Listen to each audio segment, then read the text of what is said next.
Moonshine Jesus, won't you shine a light?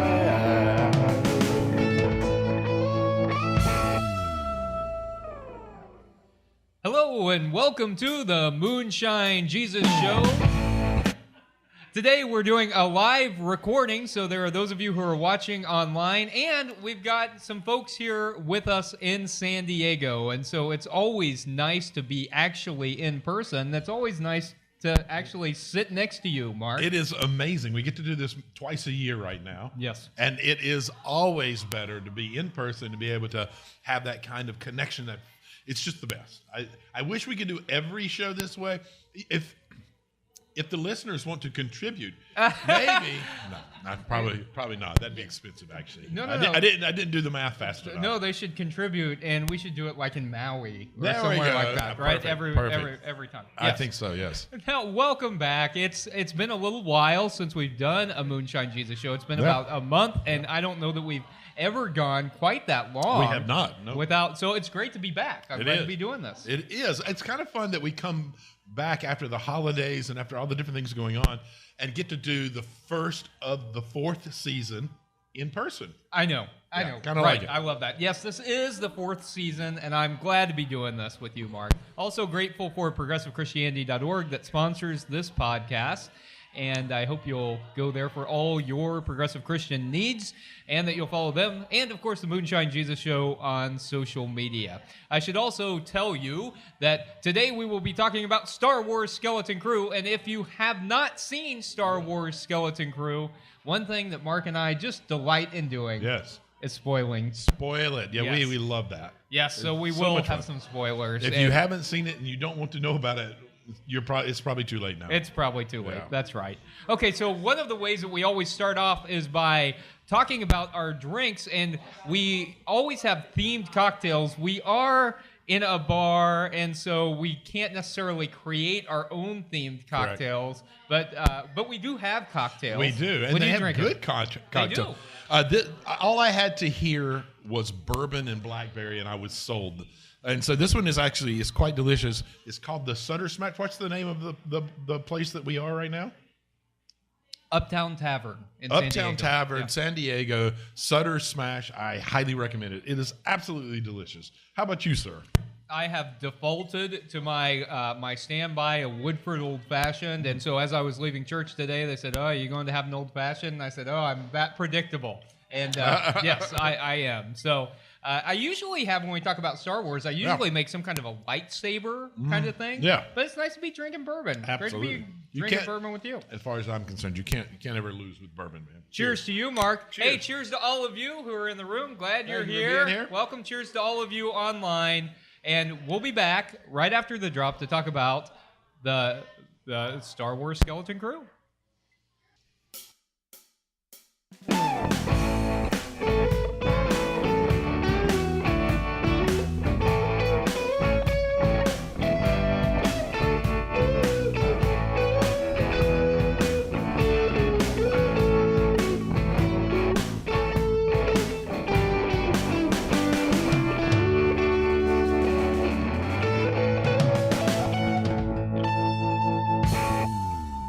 Hello and welcome back to the Moonshine Jesus Show. You are joining us for our Geek Out segment. And so for those who may not know much about Skeleton Crew, Skeleton Crew is a Star Wars series that's set post Return of the Jedi, which for the folks who maybe aren't as big of geeks about Star Wars as we are, that's the third of the original films. So this comes just after that. And it follows 4 children who accidentally, I'm not sure, this sounds ridiculous, who accidentally get lost in the galaxy after discovering a hidden spaceship on their seemingly peaceful home planet, which has been hidden away from the rest of the galaxy. And they have to basically navigate dangerous encounters and misadventures with space pirates and the like to find their way back home. So, Caleb, we covered the first 3 of these shows when it originally dropped. We both talked about how much we were really getting into it and how hopeful we were about the show. So compared to what you thought about it after the first Yeah. 3 episodes. What did you think of the rest of the season? Yeah, so you and I were both big fans of this right away, Mark, Yes, right? very And much so. you never know. You have this new series, and even if you like it initially, you never know how it's going to hold up. Exactly. Yeah. I loved it. And I know you've described this as everything that Star Wars should be, Yeah. and I agree with you. It was fun, it was adventurous, and I didn't know what was going to happen. There were so many cool mysteries, right? Yeah. Where it's just up in the air. Where are Yes. we going? Yeah. And they were mysteries that they were fun. They were excited, but it didn't feel like the entirety of the Star Wars saga was in the balance of solving the mysteries. That's right. Which in some ways was great because a lot of times with Star Wars serials that they're making now, they try to set up a problem or a mystery that is so large that it could absolutely destroy the whole saga if they can't figure it out. And sometimes it feels like the stakes are too high, to me anyway, particularly compared to the original few films. The stakes were high, but everything wasn't in the balance in general. I think that's also true because there are so many serials now that you really have to keep up with everything, or else you miss out on what's going on, and you're confused about what is canon and what isn't. And so this was kind of fun for that reason too, because you really could just watch it and enjoy it for what it was. And in some ways, I'd really like more of that kind of stuff. It was an easy buy-in too. Yeah. You literally could have not ever watched a Star Wars film and would have enjoyed this without knowing anything about the Star Wars universe. Yes, and we got to explore some new worlds. We got to explore what it might be like to actually be a part of this universe without being a Jedi, and that was really kind of fun. I enjoyed it. It pulled me in, and even I felt like the 5th episode in particular, where they were going into the planets and they were searching. It was in the pleasure planet, and they were looking for the cave. It was kind of like Indiana Jones, And I'm like, I'm here for this. I love this. It was definitely a great sense of adventure. So you've already kind of hinted at this. There's lots of talk about this being the most Star Wars show since maybe the first season of Mandalorian, Andor. Personally, I think it felt more like Star Wars than even those two do.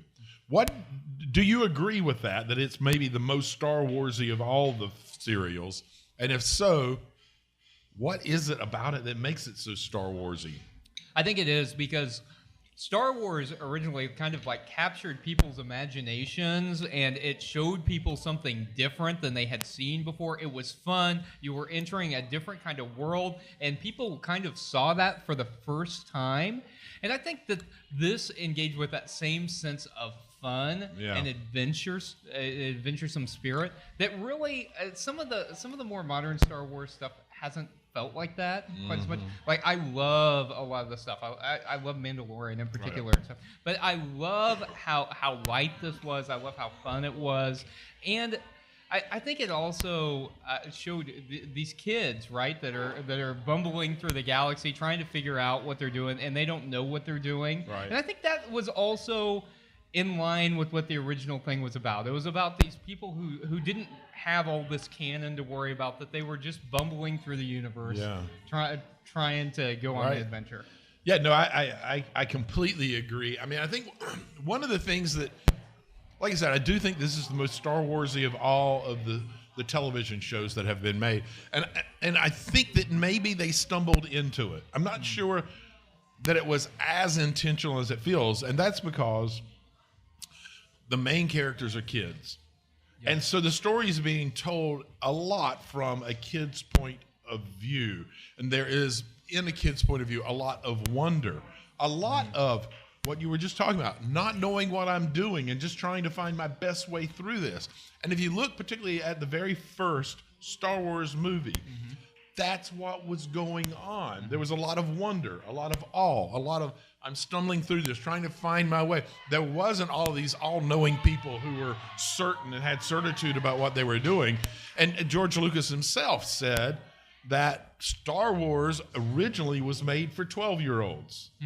And I think that they have lost sight of the fact that this was supposed to be fun and adventurous and have a child like joy about life and about adventure, and they've lost sight of that. I feel like this show, maybe not in person, intentionally, has pulled it back to that. I thought the point of Star Wars was to make Disney a ton of money. Okay, that's also. Am I wrong about that? It is now. It is now. Okay. At first, it was to make George Lucas a lot of money. That's right. It's actually one of the reasons why we get really cool things like X-wings and things. It's because they know they would make very cool toys.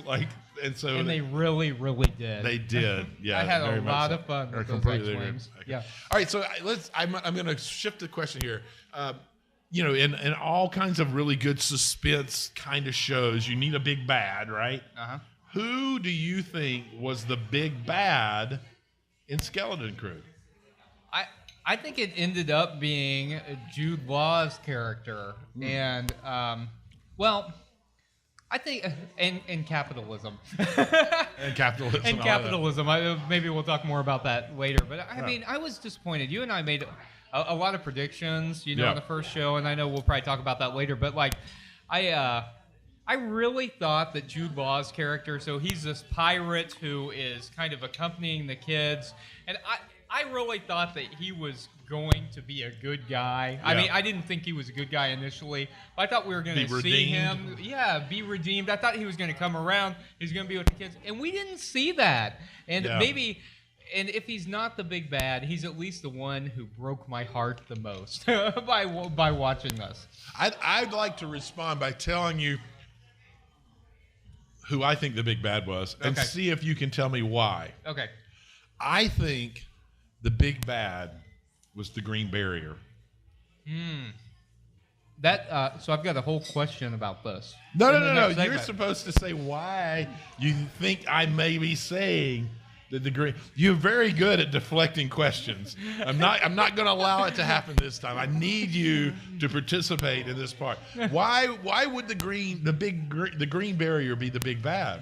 Look, I think the green is a big bad because it secludes people, right. and so it keeps them isolated from the rest of the universe. And so one of the questions I wanted to ask you about was whether or not that was good for us to like seclude ourselves. Yeah. And so I think you're right. I think it's bad. That's a big bad because it has isolated these people. It's kept them from the universe. It has kept them living under a false reality. Absolutely. that has shaped their worldview in a way that is not only not helpful, but also is not realistic. Exactly. And actually is promoting something that ultimately doesn't matter. Exactly. I mean, one of the great ways of controlling people is to eliminate their understanding of all of reality. Yeah. And that way you can have a very great, strong control on what they believe is reality, and you can shape that yourself. And so for me, the Green Barrier, which was around this planet that prevented them to even knowing that there were stars out there, more or less planets and everything else,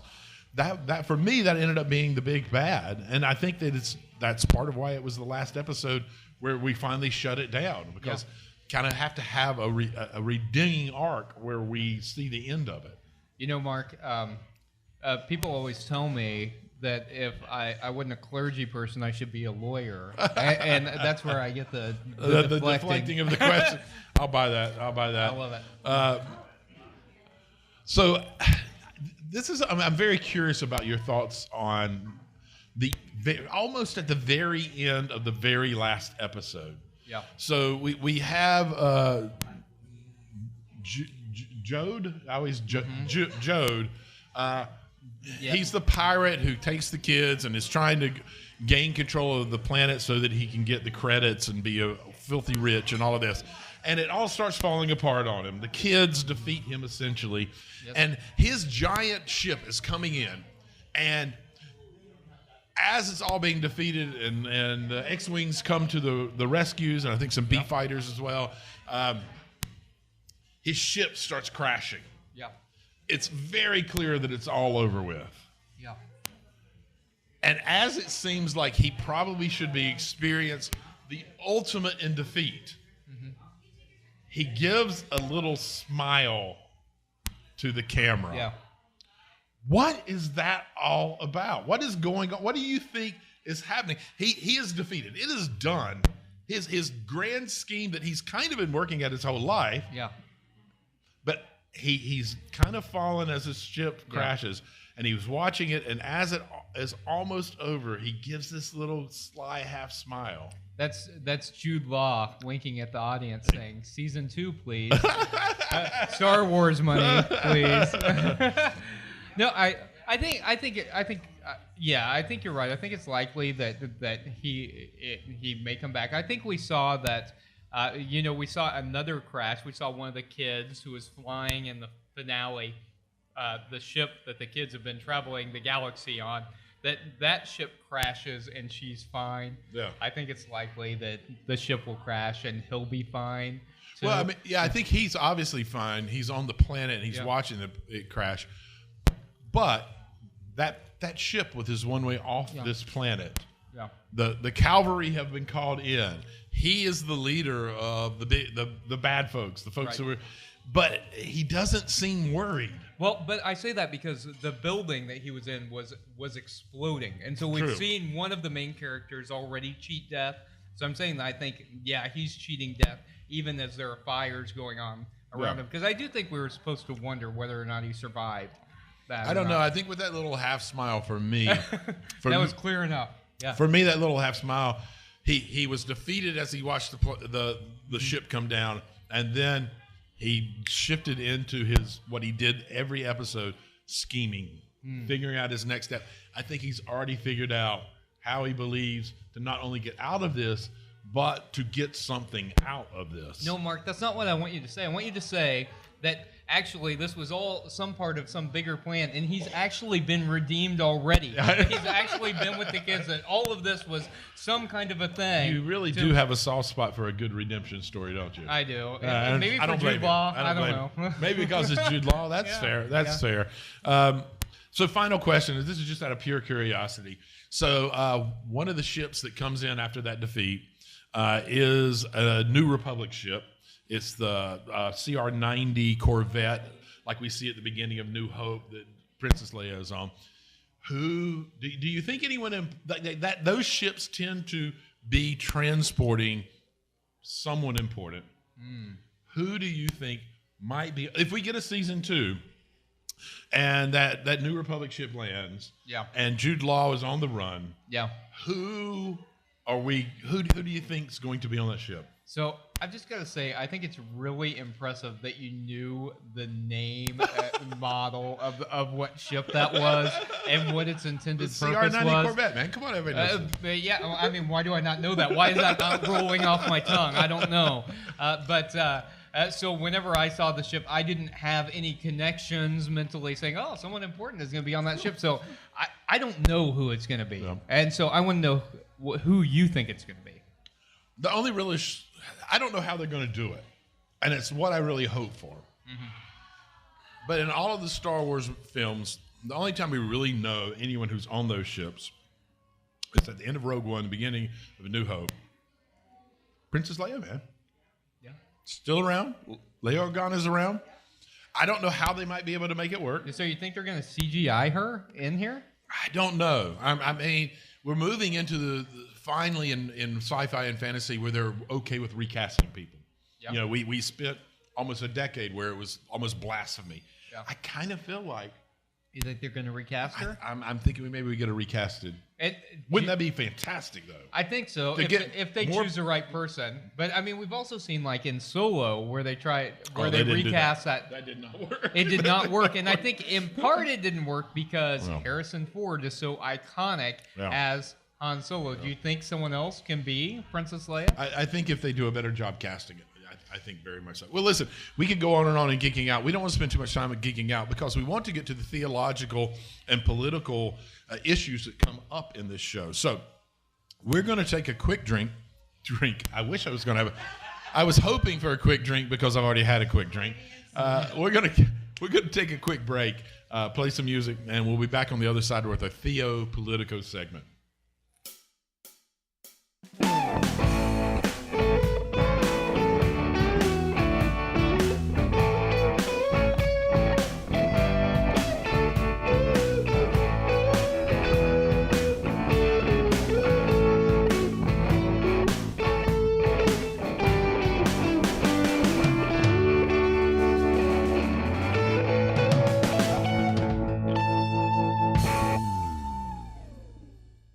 and welcome back to the Moonshine Jesus Show. We have geeked out a little bit. Now we're going into the weightier stuff, Indeed. the theology and Indeed. politics of Star Wars Skeleton Crew. And so, Mark, at the beginning, the last time we talked about this, in fact, we didn't know what the great work was. So on Atten, the planet where all these kids are, there's this talk about the great work and being a part of the great work. Yeah. And what we find out is that what the great work is a mint producing money for the Republic. No. I'm curious, Mark, what does that say about society, about the great work being money? Does that translate to our society in any way? And after that, how do you think about the way this resolved and ultimately the people getting to keep their money? And what that says about any values. Well, I'm going to start with the second part. I'm going to take issue with that people get to keep their money because no. The green barrier falls down. The entire world knows that the myth of Atten is actually real. And the part of that myth is that it's a treasure planet.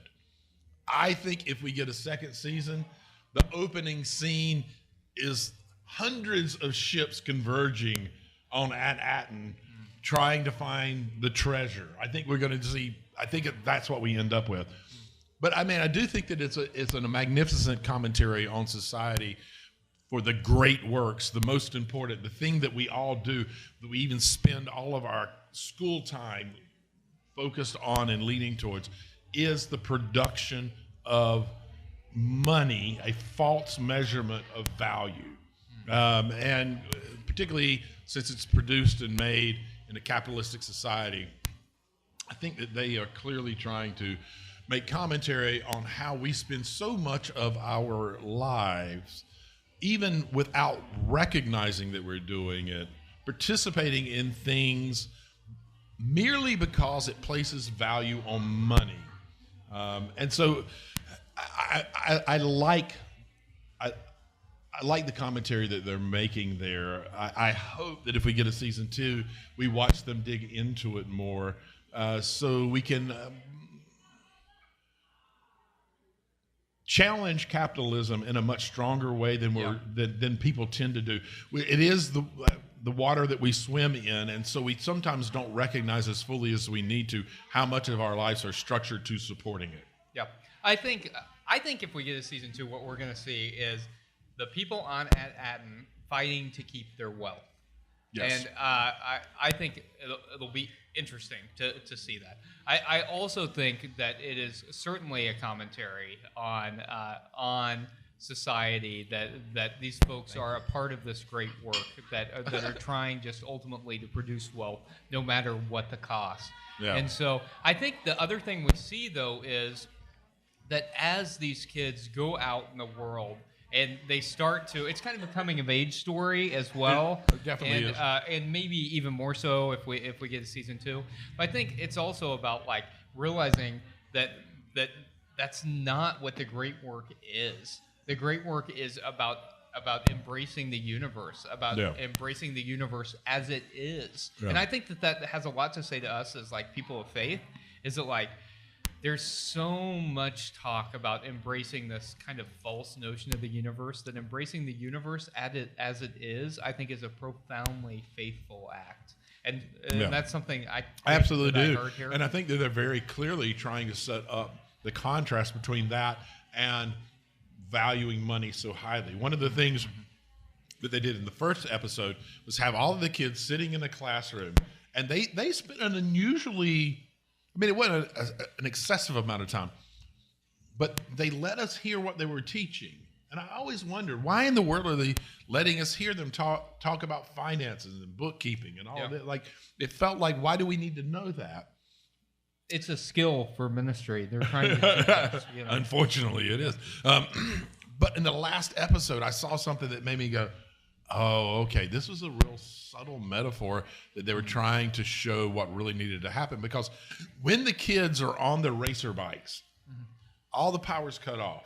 Yeah. And they're racing to try to get off planet so they can shut the barrier down and have help come. I don't know if you noticed it or not. They sped through their classrooms at one point. And it felt like a moment of what we're doing now is really what matters more than this. We are pursuing justice. We are working to make sure that the people who want to oppress us and to use us do not succeed. So instead of buying into capitalism, this was a sort of a symbol of rushing through the place where they were being indoctrinated into that world and leaving it behind as they rushed off to try to create justice. For me, that was kind of the moment where, okay, now I get it. You bookended it. It makes sense to me now. So a little bit more about that, and building on what we were talking about in the first segment, we do see that Aden is secluded and that they've got this barrier to separate them from the rest of the universe, and so they don't really know what's going on in the rest of the universe. And they do that in part to keep them safe.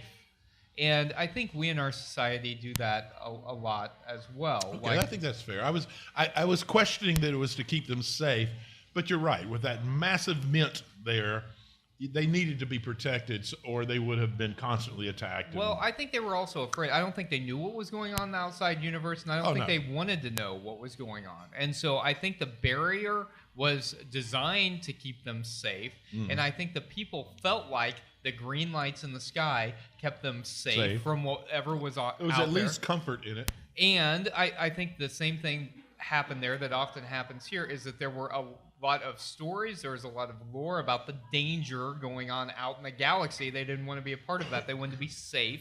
And so I'm curious, a lot of times I think people do that. They seclude themselves from the world. Yeah. Maybe it's in gated communities. Maybe it's in churches. Maybe it's in country clubs. They seclude themselves from the world in all kinds of ways to keep themselves safe from the outside world. Does that really keep us safe?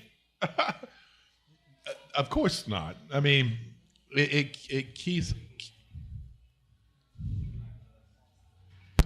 It definitely keeps us from having to grapple with some of the difficulties that are real about life and about the universe and about society in general. But it is safe, but it's this weird relative safety that is only safe within the world you create. And the question is existing within a false reality worth being there? And what is your definition of safe then? Is it simply being protected?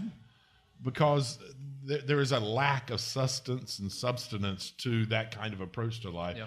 And so you're safe from having to deal with what's real.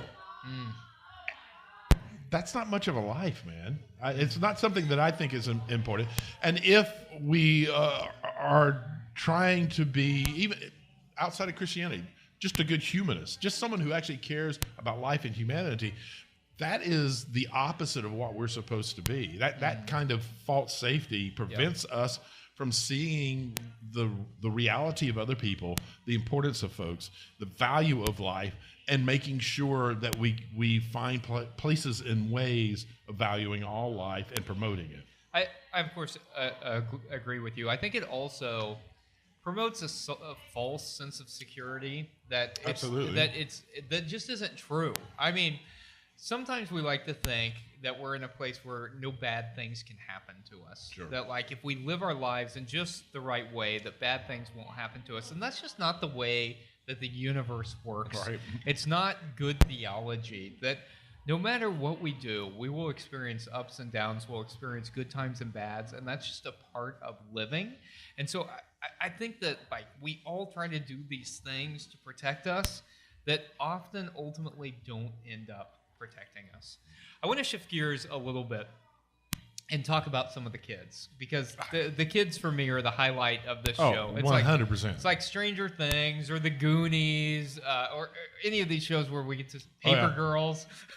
I'm still angry about Paper Girls. I can't believe we didn't get a second season. If you all haven't seen that, Paper Girls, you've got to watch the first season. It's so good. Fantastic. So Fern is kind of the leader of this group. And she's got this friend, KB, who has this... Not the Fern who's with us here in the bar, a different Fern. Yes, yes. But and has this friend KB that has these like electronic enhancements. Yeah. And KB is having a hard time keeping up, and so KB says, ever since the accident that caused her to have these enhancements, Fern always assumed I could do everything she could, but I'm not like her. I'm different. And the same with Neil, who's this kind of elephant creature, that's with them, has different abilities. So, a lot of times when we're talking about how it is that we embrace folks who are abled in different ways, there are conversations about like whether we try to treat everybody as equal or whether we try and value each other's individual differences. Yeah. Or what do you think about that? How do you make sense Oh, of that? I absolutely love what they did there, and the reality of Fern saying or KB saying that felt like she felt a little less than in some way, that she doesn't understand I can't do the things that she does. But at the same time, the story tells us that each of them have these differing abilities, and we see how the value of their differing abilities actually helps them as a community. Yeah. And I think that's the thing that society today, particularly in the U.S., and particularly with the transition that we're making right now in political movement, we're not recognizing that how important it is, that diversity is our strength, that it is not our deficit, that it is our strength, and that what we have to do is learn how to point to and recognize the value and the positive pieces of each person and what they can do, because that's exactly what happens with this crew, our skeleton crew. Yeah. Each person ends up playing an important, like a vitally important role, even though, particularly I think with KB and Neil, we see that they feel less than and maybe not quite as adequate.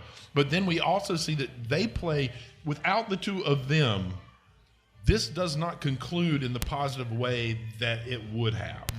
And so I think it's just a brilliant commentary on the importance of valuing all people in our communities and recognizing that differences aren't deficits, that differences are our strength. Yeah, I think you're right. And,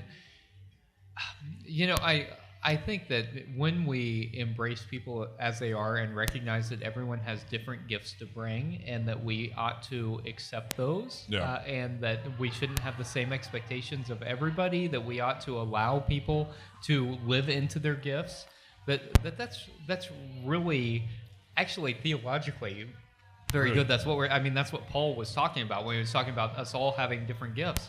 And I think churches have a lot to learn from that too, because churches, I think, need to be able to embrace and accept folks who have differing abilities, who different levels of neurodivergence, different levels of physical ability. And whenever we're able to do that as a church, to empower that, then really we're not just embracing humanity and being good humans, we're doing that, but we're also embracing God, because if we think that God is reflected in all of our lives, then we're embracing God as well. Yeah, I agree. Churches need to do it.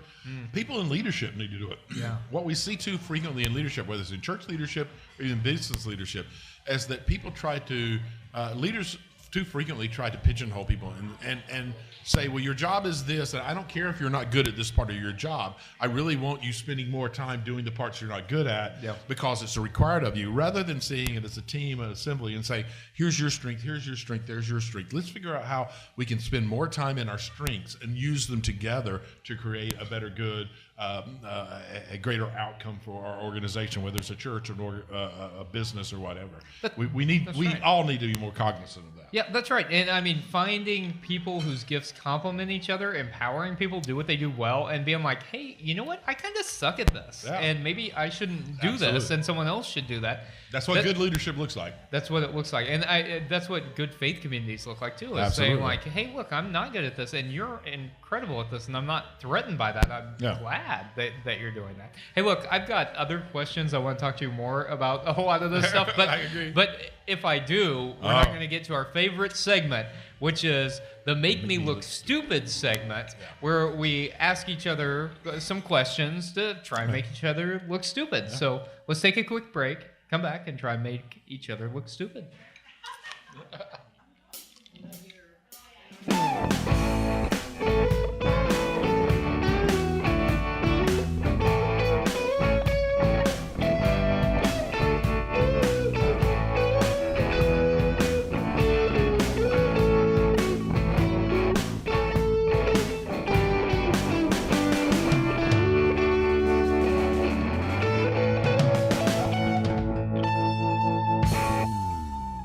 Hello, and welcome back to the Moonshine Jesus Show. You are joining us for our Make Me Look Stupid segment. We always play around a little bit with this segment when we're live together. And in this case, I think we need to, before we go into our questions to see if we can make each other look stupid, we need to review, Caleb. We need to do a little review here. And this is your fault. I know it is. This is your fault. I know, and so I'm going regretting. there. I'm feeling instant regret about how I played the last episode of this. You're paying for this, and I'm going to take great delight and joy in this. You are, because I know. I'm just going to say right away, I was wrong. I was wrong a lot. And Mark, you, as always, you were right. I bow down to you. Even in our Geek Out segment, when we first covered this show, the first 3 episodes, unlike what we ever do, all of a sudden, out of the blue, no warning to me, Caleb decides that he's going to start asking me to make predictions about what's going to happen. I don't know why I did this either. I was in some kind of mood. Whatever I was drinking that day, I'm like, I don't know Mark, what it was. I want you to. I literally just stared at you through the screen like, what are you doing, man? And not only that, I didn't really think it through because I didn't realize that in doing that, I would also have to make predictions. All right, so let's review. Okay. Let's review. All right, one of the things that you asked about was what's going on the planet. We weren't sure, right? Mm-hmm. Do you remember what I thought was going on the planet? You thought that it was a giant mint. I remember they were making money. I said that this was essentially probably a Fort Knox, and all of these people were managing the money. Now, I was also wrong. Although I've got to say, whenever that was revealed, I thought to myself, I'm like, oh shit. Oh shit. Mark's not going Mark was right. Yeah, he's never going to let me live this down. Yeah. Well, I was sort of wrong, though, because I thought it was like a 2-sided planet, where one side was managing it and didn't really even realize that they were mining it and minting it on the other side. So I didn't quite get there. Do you remember what you thought was going on the planet, what the Great Works was? I thought it was a mint, and that no. Caleb, you said that the Great Works, and this is I'm quoting you, has something to do with the cosmic secrets of the Force. Basically, you didn't give an answer. Like, it's Star Wars. Yes, it has something to do with the Force. Wow, Caleb, that is what a prediction. I think what you mean to say is, wow, Caleb, how profound that was. Ultimately, it all does have to do with the Force.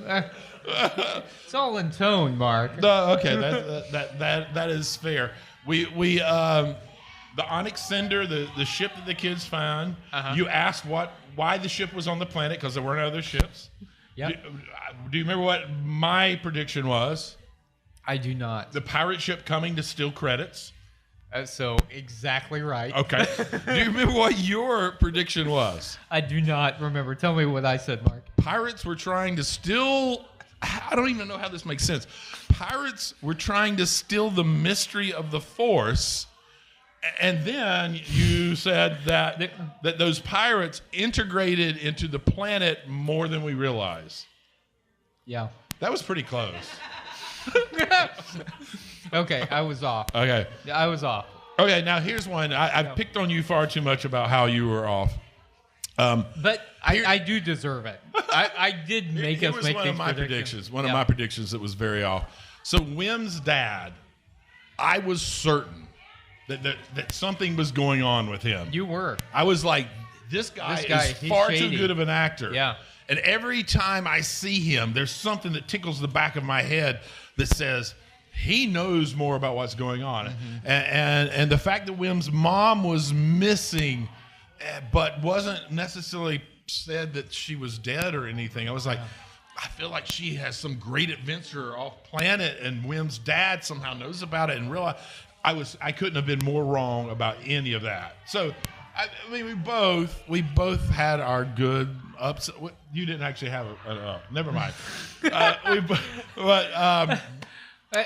don't know, Mark. I think that cosmic mystery of the Force thing. I think that there's something to that. I'm sure. It's always a cosmic mystery of the Force. Okay, so I'm going to leave that all alone. We're going to move on to the actual questions to stump our co-host. So I will be a benevolent co-host and give you the first question. What question do you want to make me look stupid with? You're always so benevolent, Mark. Yeah, that sounds just like me. Especially with letting me forget all those wrong answers I gave. Thank you so much for that. You know what? I'm not going to ask a make me look stupid question. I'm going to ask you kind of a theological question. I thought you were going to say you asked me for another prediction. I was going to have you not learn your lesson. No, I have learned. I'm not asking another prediction. Next time we ask, I'm going to take over the geek out section. I'm just going to ask a bunch of predictions. No, so Fern, as she's going around, they're on this adventure. They encounter a lot of difficult people. They encounter a lot of the universe.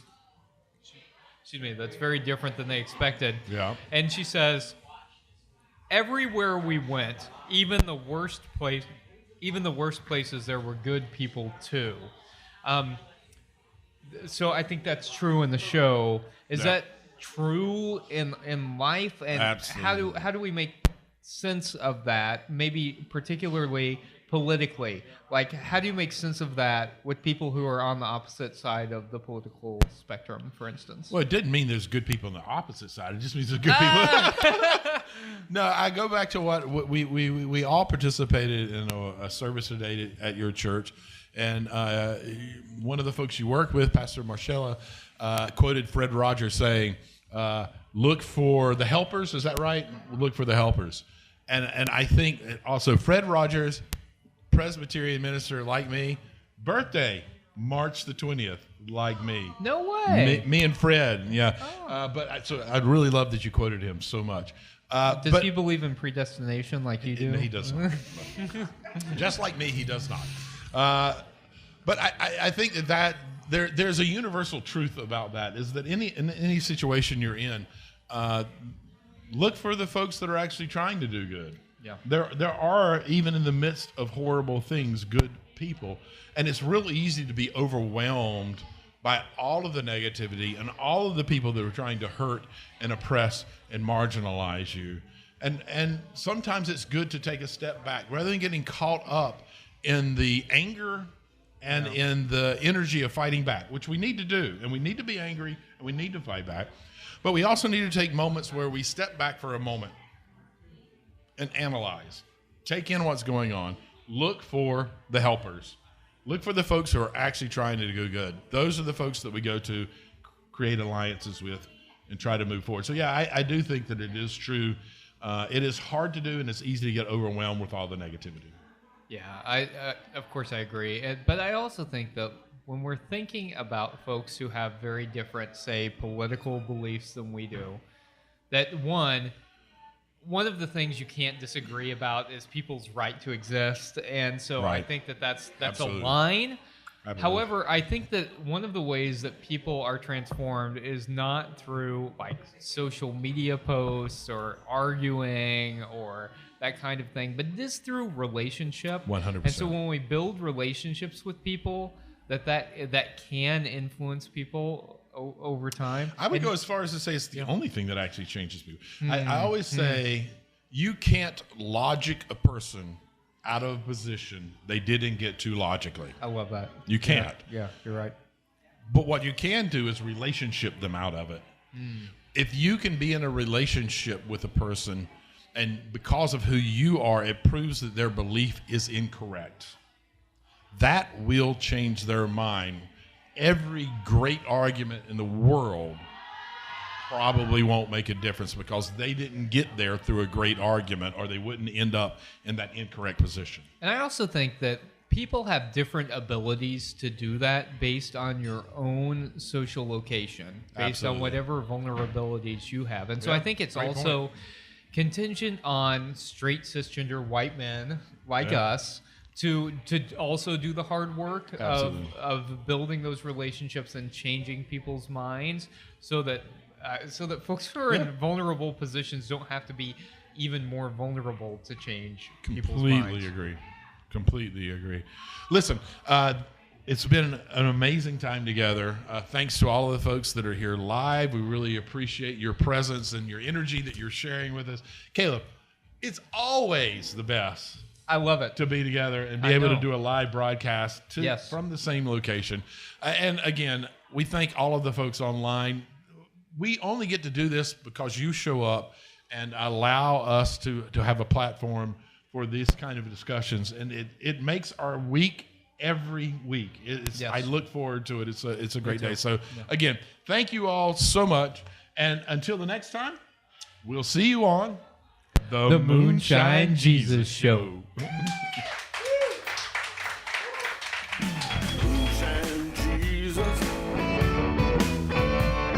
Moonshine Jesus.